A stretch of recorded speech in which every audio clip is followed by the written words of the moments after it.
পাঁপড় কালিয়া। এর জন্যে ছোট ছটা পাঁপড় জলে ভিজিয়ে 3 ভাঁজ করে নিমকির আকারে তৈরি করে নিতে হবে। এবার একটা বাটির মধ্যে নিয়ে নিতে হবে 1 চামচ হলুদ গুঁড়ো, 1 চামচ লঙ্কা গুঁড়ো, 1 চামচ জিরে গুঁড়ো, 1 চামচ।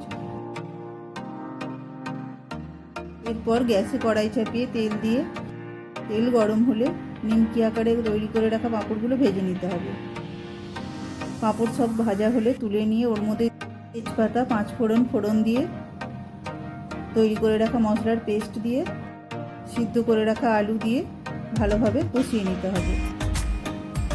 তার ওতে পরিমাণ মতো লবণ আর চিনি দিয়ে 3 কাপ মতো জল মিশিয়ে ভালোভাবে ফুটে গেলে ভেজে রাখা পাঁপড়, 1 চামচ গরম মশলা, 1 চামচ ঘি দিয়ে 5 মিনিট চাপা দিয়ে রাখলেই রেডি পাঁপড় কালিয়া।